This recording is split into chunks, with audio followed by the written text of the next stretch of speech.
Hello, welcome friends to my YouTube channels.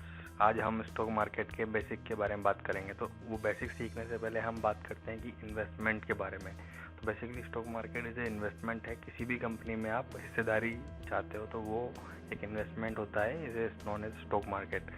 तो the need to investment before हम ये जो स्टार्ट करने वाले हैं, यानी कि इन्वेस्टमेंट क्यों ज़रूरी है, इसका मैं आपको एक एग्जांपल देना चाहूँगा कि एग्जांपल कैसे करना चाहिए। तो यानी आपको मैं before we address the above questions let us understand why what happen, यानी क्या होगा जब आप इन्वेस्टमेंट नहीं करेंगे। मान लीजिए ये एक पर्सन है, इसकी कंपनी से सैलरी 50,000 रुपये है और 30,000 रुपये इसका घर का खर्चा है और 20,000 रुपये इसका सेविंग्स है। यानी कि 50,000 रुपये कंपनी से देती है और 30,000 रुपये इसके फ़ोन, बिजली, घर, मकान, रेंट वगैरह में जाता है और 20,000 ये सेव कर सकता है अपनी अर्निंग के अकॉर्डिंग जो भी है। और सेव करके क्या करेगा उस चीज़ का, तो आपको हम बताते हैं। अगर ये पैसा ये सेव करता है ये पर्सन, तो इसके पास 3 ऑप्शंस हो जाते हैं। सबसे पहला तो होता है कि अपने इसको कंपनी के से हर साल हाइक मिलेगा 10% का, यानी हर कंपनी के अंदर इंक्रीमेंट होता है तो इसको भी एक इंक्रीमेंट मिलेगा। तो ये इसका पॉजिटिव इसका ग्रो होगा। कॉस्ट ऑफ लिविंग, यानी तो दोस्त आप जो रह रहे हो, जो रेंट दे रहे हो, वो हर साल इंक्रीज होता है। महंगाई हर साल बढ़ती है। कोई चीज़ 10 रुपये की आती है तो अगली साल 20 रुपये की भी हो जाती है। तो ये महंगाई बढ़ रही है, उसके लिए 8% की दर से महंगाई बढ़ती है। और अगर इसकी एज अभी 30 है और ये प्लान करता है 50 ईयर तक की जॉब करने का, तो इसके पास 20 साल है सेव करने के। तो आइए देखते हैं कि ये 20 साल के अंदर कितना पैसा सेव कर सकता है। तो उसके लिए मैं आपको एग्जांपल देता हूँ कि मान लीजिए 2 बंदे हैं, ए एंड बी। देखिए ये ए है एंड बी है।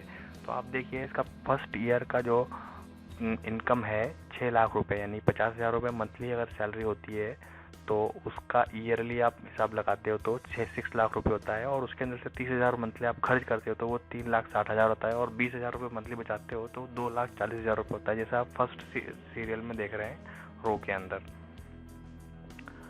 अब देखिए आप इसको फ्रेंड्स के ये जो है 2,40,000 पहले साल में बचा रहा है और हर साल ये सेविंग करता है। तो 20 साल तक इसके पास कितने पैसे हो जाएंगे, वो 1.7 करोड़ रुपीज़ हो जाएंगे इसके पास। तो 1.7 करोड़ आपको लग रहा होगा it's not a big amount. अगर ये इसी तरह से सेव करता रहेगा तो इसके पास 1.7 करोड़ रुपीज़ हो जाएंगे फ्रेंड्स।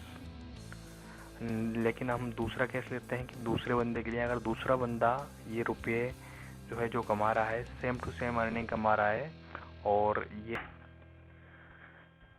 देखिए अब इसका जो अर्निंग है वो 2 लाख सेम अर्निंग है और सेम एक्सपेंसेस है, सेम कर, लेकिन ये 12% की दर से कहीं इन्वेस्ट कर रहा है। ठीक है, तो हर साल इसका जो इन्वेस्टमेंट है वो बढ़ता जा रहा है। जैसे जैसे इसकी सैलरी बढ़ी इसका इन्वेस्टमेंट बढ़ रहा है और 20 साल के बाद इसका जो अमाउंट होगा आप देख सकते हैं कि लगभग ये 4 करोड़ के आसपास हो गया है। तो फ्रेंड देखिए, आप अगर आप पैसा बचा के रखोगे और कहीं खर्च नहीं करोगे, कहीं इन्वेस्टमेंट नहीं करोगे, तो आपको कितना नुकसान हो सकता है। आप सोचते हैं कि आपने पैसा बचा लिया, लेकिन आप कहीं इन्वेस्ट ना करके आपने अपने आप का नुकसान किया है। तो जैसे कि मैं आपको एक एग्जांपल देता हूँ कि ये रुचि सोया एक स्टॉक है। तो ये जो फरवरी के टाइम पे 16 रुपये का था, 15-16 रुपये का, और आज ये 1100 रुपये का है। तो 73 टाइम्स इसका मनी का उसको फीडबैक मिला है। हम उसके अंदर कितना परसेंट कैलकुलेट किया था, 12% का। अभी 73 टाइम्स ये इंक्रीज हुआ है स्टॉक, यानी कोई 1 लाख रुपए लगाएगा तो उसका 73 लाख विद इन 6 मंथ ये रिटर्न मिल जाता है। आपको मैं इस कंपनी का चार्ट भी दिखा देता हूँ कि किस तरीके से स्टॉक में चेंजेस आए हैं। ये रुचि सोया का चार्ट है, अभी लेटेस्ट 3 जुलाई की तारीख है और ये जो प्राइस चल रहा है इसका 1100 के लगभग है।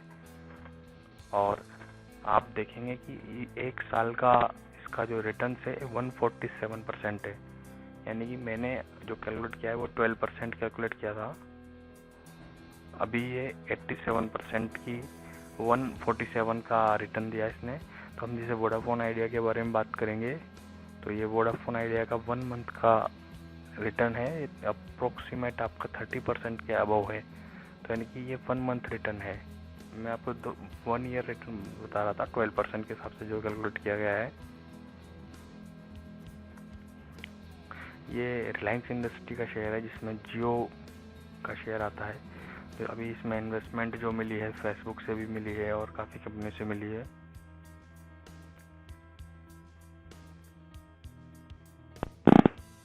तो फ्रेंड्स देखा आपने, अगर आप कहीं इन्वेस्ट करते तो आप 4.26 करोड़ कमा सकते हैं, और अगर आप नॉर्मली वो बंदा सेव करता तो 1.7 करोड़ ही कमा पाता।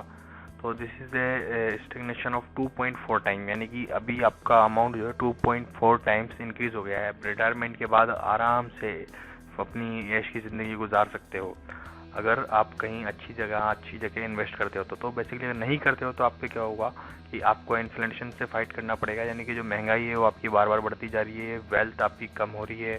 तीसरी चीज़ जो है, आपकी जो फाइनेंशियल गोल हैं आप उनको अचीव नहीं कर पा रहे हो। तो बेसिकली आप कहाँ इन्वेस्ट कर सकते हैं? तो बेसिकली फिक्स डिपॉजिट होता है, इक्विटी यानी स्टॉक्स होता है, रियल एस्टेट यानी रियल एस्टेट, कमोडिटी। आइए इनके बारे में हम थोड़ा डिटेल से जानते हैं। तो फिक्स इनकम इंस्ट्रूमेंट, यानी कि जो आप बैंक में एफडीज वगैरह, बॉन्ड्स वगैरह जो लेते हैं, जिसमें कुछ बैंक फिक्स इंटरेस्ट देती है, अमाउंट देती है, वो आपका फिक्स डिपॉजिट कहलाता है। इक्विटी, जो मैंने आपको एग्जांपल दिए थे अभी रुचि सोया स्टॉक के और रिलायंस के, तो ये आपके इक्विटी के अंदर आते हैं, यानी कि शेयर मार्केट के अंदर जो आते हैं। तो देख लीजिए कि ये कैसे कैसे आपके इन्वेस्टमेंट हैं। आपके दो तरह के इन्वेस्टमेंट और हैं, लाइक दैट आप रियल एस्टेट में इन्वेस्ट कर सकते हैं, कमोडिटी मार्केट में इन्वेस्ट कर सकते हैं। Commodity market also part of stock market. In this market आपको सोना चांदी में आप ट्रेड कर सकते हो। अब हम बात करते हैं what is stock market. Okay, तो स्टॉक मार्केट को समझने के लिए हम एग्जांपल लेते हैं कि स्टॉक मार्केट क्या होता है और कैसे होता है। यानी कि स्टॉक मार्केट एक प्लेटफॉर्म है जो बायर और सेलर को मौका देता है। यानी कि जैसे कि आप कहीं फ्रूट्स खरीदते हैं, दूसरे इमेज में देखेंगे आप कि इसके अंदर कोई वेजिटेबल्स वगैरह ग्रोसरी शॉप से खरीद रहे हैं, तीसरा या कोई बायर होम खरीद रहा है सेलर को, तो बीच में हमें एक ब्रोकरेज देना पड़ता है किसी ब्रोकर को किसी घर खरीदने के लिए। उसका सिर्फ काम क्या है? सिर्फ घर दिखाना। तो इसी तरह स्टॉक मार्केट में भी यही का काम होता है कि स्टॉक मार्केट के अंदर बायर और सेलर को मार्केट एक साथ लेकर के आता है और उनको परचेज जिस प्राइस पे करनी होती है, जो प्राइस चल रहा होता है उसी प्राइस पे परचेज होती है। तो हम इसको और छोटा सा एग्जांपल से समझते हैं कि मान लीजिए कि कुछ कंपनीज होती हैं स्टॉक मार्केट, स्टॉक वो कंपनी अपनी हिस्सेदारी बेचती है लोगों को। मान लीजिए ये XYZ एक कंपनी है, इसको कुछ 1 लाख रुपए की ज़रूरत है इस कंपनी को। तो ये क्या करेगी? ये स्टॉक मार्केट के पास जाएगी और अपने आप को उसमें लिस्टिंग करवाएगी। तो स्टॉक मार्केट के अंदर ये कंपनी का शेयर जारी होंगे। तो ये स्टॉक मार्केट क्या करेगा? अभी आपको 1000 रुपये के 100 शेयर इशू करेगा, यानी 1 लाख की, और ये इन्वेस्टर ढूंढेगा। इन्वेस्टर पहले से ही रेडी होंगे स्टॉक मार्केट देख करके, कंपनी की पोर्टफोलियो देखे, कंपनी की ग्रोथ परफॉर्मेंस देखे, वो कंपनी में इन्वेस्ट करेंगे। वो पैसा देंगे स्टॉक मार्केट को और वहाँ से शेयर लेंगे। शेयर पहले सर्टिफिकेट के रूप में दिया जाता था, लेकिन अब यह सब इलेक्ट्रॉनिक फॉर्म में होता है। और आपको क्या मिलेगा?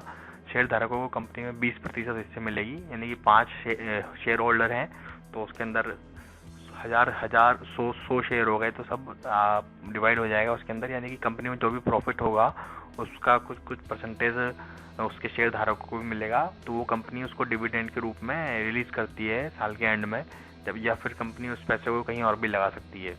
ठीक है, तो आप ये बेसिक समझ गए स्टॉक मार्केट का। आइए अब हम बात करते हैं कि ये स्टॉक मार्केट में क्या होता है। स्टॉक मार्केट में 2 एक्सचेंज होते हैं। देयर इज ए BSE, यानी आपने ये फोटो कई बार देखा होगा, बॉम्बे स्टॉक एक्सचेंज, और दूसरा है आपका NSE यानी नेशनल स्टॉक एक्सचेंज। ये क्या करते हैं? कुछ कंपनियां BSE में लिस्ट होती हैं, कुछ कंपनियां NSE में लिस्ट होती हैं, और कुछ कंपनियां दोनों जगह लिस्ट होती हैं।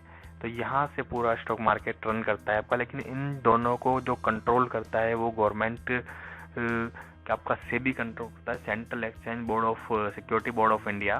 तो जो भी ट्रांजेक्शन्स होते हैं सब पे सरकार की नज़र होती है कि किस तरह का ट्रांजेक्शन्स हो रहा है, नहीं हो रहा है, कहीं फ्रॉड जो भी करेगा उसको होता है। ये आपके स्टॉक जब आप बाय करते हो तो उसके पीछे कौन कौन सी कंपनीज और काम करती हैं आपको करने के लिए, वो था छोटा मोटा था। आपको मैं एक चीज़ बताता हूँ कि स्टॉक की प्राइस कैसे डिसाइड होती है। मान लीजिए सुबह आपको 10 बजे आपका स्टॉक जो कल बंद हुआ था 3000 रुपये पे बंद हुआ था, लेकिन आज कोई सुबह 10 बजे उसको 3002 पे खरीदना चाहता है, बेचना चाहता है, और कोई खरीदना भी चाहता है, तो वो 3002 उसका प्राइस हो जाएगा। इसी तरह 10 एक पर जब 3002 उसका प्राइस हो गया तो 3006 पर कोई उसे बेच रहा है और कोई खरीद रहा है, तो वो 3006 रुपये उसका प्राइस हो जाएगा। यानी totally depends on demand and supply. यानी आपकी डिमांड अगर ज़्यादा होगी तो आपका शेयर ऊपर जाएगा, और सप्लाई अगर आपकी सप्लाई कम होगी, यानी सप्लाई मार्केट में बहुत सारी जाएगी, सब लोग बेचने लग जाएंगे, तो शेयर का भाव नीचे गिरता जाएगा। तो what does the stock get traded, यानी इसी तरह से आपका स्टॉक ट्रेड करता है।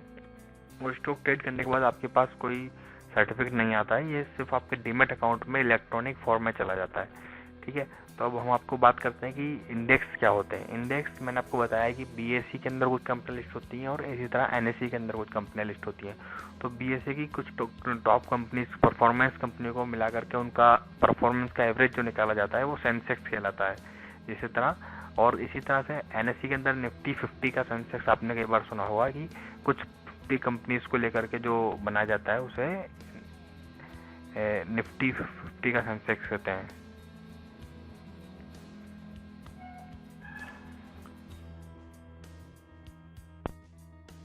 तो दोस्तों आप देख सकते हैं मैंने 25 कंपनीज ली हैं निफ्टी 50 की। तो इनका सबका ऐसे 25 कंपनियां और हैं, उनका सबका एवरेज निकल के निफ्टी 50 का इंडेक्स बनता है। इसी तरह ऊपर जो दिख रहा है रेड कलर में आपको, ये बीएसई का इंडेक्स है, यानी कि बीएसई की टॉप कंपनीज को लेकर के जो रिजल्ट निकलता है एवरेज, वो ये है। ठीक है, तो अभी इंडेक्स जो है बहुत लॉकडाउन के टाइम पे काफ़ी लो चला गया है और अभी ऊपर जाएगा धीरे धीरे। तो friends, best of luck for your knowledge. I will post another video in detail. It is the basic video. Please subscribe, like and share.